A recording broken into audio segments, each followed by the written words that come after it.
Bienvenue sur cette chaîne YouTube consacrée au procès contre Michael Jackson ayant eu lieu en 2005. Sur cette chaîne, je résume le procès jour après jour en m'appuyant sur la retranscription du procès venant du tribunal de Santa Maria en Californie. Si vous ne l'avez pas déjà fait, je vous recommande fortement de visionner mes vidéos précédentes afin d'avoir une vision précise du déroulement de ce procès et de prendre connaissance de l'ensemble des informations. Dans la vidéo d'aujourd'hui, je vais résumer le déroulement du procès le 29 avril 2005, 41e jour du procès après la sélection du jury. Le jury est absent. L'accusation appelle Rosibel Ferrufino-Smith, policière du Los Angeles Police Department. En août 1993, elle a participé à une perquisition à Neverland.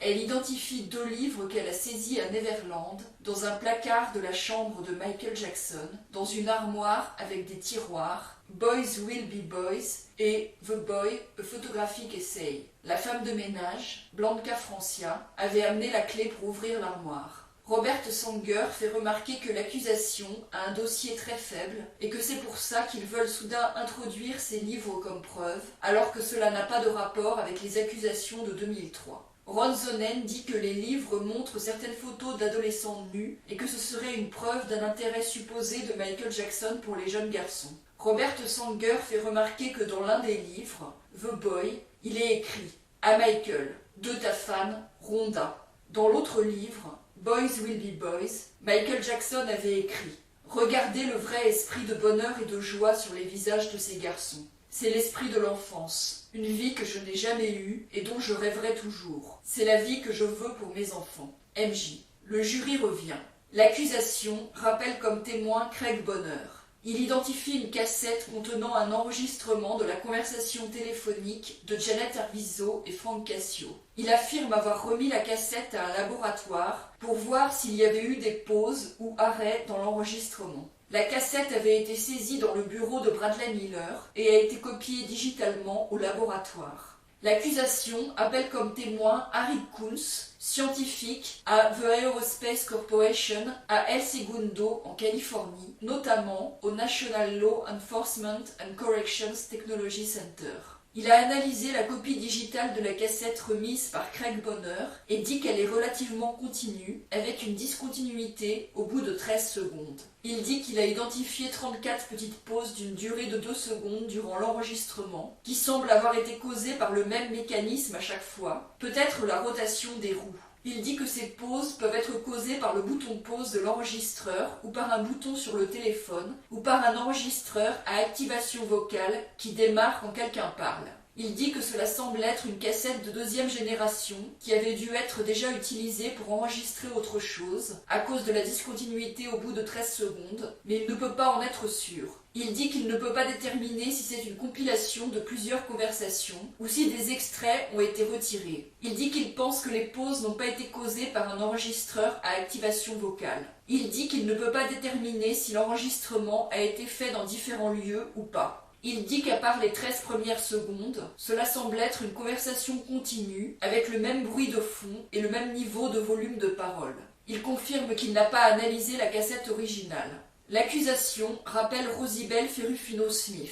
Elle identifie les 2 livres qu'elle a saisis à Neverland en août 1993. Elle dit qu'ils étaient au rez-de-chaussée de la chambre de Michael Jackson. Elle confirme que ces 2 livres ne sont pas illégaux. Elle fait remarquer qu'une fan du nom de Rhonda a probablement donné l'un des livres à Michael Jackson. Robert Sanger montre l'autre livre, Boys Will Be Boys, avec l'inscription de Michael Jackson. Le jury sort. L'accusation appelle Ian Drew, rédacteur à US Weekly Magazine. Il a coordonné une interview des Arvizo avec Ronald Konitzer et Mark Schaffel qui devait paraître dans un magazine. Il a été interviewé par Diane Dimon sur Court TV concernant cette interview. Finalement, cette interview des Arvizo n'avait pas eu lieu car Ronald Konitzer lui a dit que la famille était absente et avait disparu de Neverland au milieu de la nuit, qu'elle s'était échappée. Il mentionne le mot « escaped » suite aux questions du procureur qui insiste là-dessus, dans l'intention de démontrer que les Arvizo auraient été retenus contre leur volonté à Neverland, mais il n'a pas l'air sûr que le mot aurait été employé. L'avocate de Yann Drew argumente concernant le fait qu'il n'est pas obligé de répondre à certaines questions sur des informations non publiées en tant que journaliste. Tom Mesereau argumente pour pouvoir le contre-interroger en faisant remarquer qu'Yann Drew a fait des déclarations volontairement à la police. Yann Drew confirme qu'il connaît Marc Chaffel et Ronald Konitzer. Il confirme qu'il a fait l'interview de Debbie Rowe en 2003. Mesereau fait remarquer qu'il avait dit à la police que l'interview de Debbie Rowe n'était pas scriptée. L'avocate Diane Drew fait objection à de nombreuses questions de Tom Mesereau au nom de la Shield Law qui protège les journalistes. Mesereau fait remarquer qu'il ne peut pas contre-interroger Yann Drew comme il le veut. Après des débats entre l'accusation, la défense et l'avocate Diane Drew, le juge consulte le rapport de police concernant les déclarations d'Yann Drew, puis déclare que son témoignage ne sera pas admis devant le jury, car il n'a pas l'air sûr que le mot « escaped » a été employé par Ronald Konitzer, et Mesereau ne pourrait pas le contre-interroger en raison de la Shield Law. C'est ici que se termine ce résumé de la journée de procès. Si vous voulez lire la retranscription du procès, vous trouverez le lien de la retranscription sous la vidéo. Si vous appréciez mon travail, je vous encourage à vous abonner, à liker la vidéo et à la partager.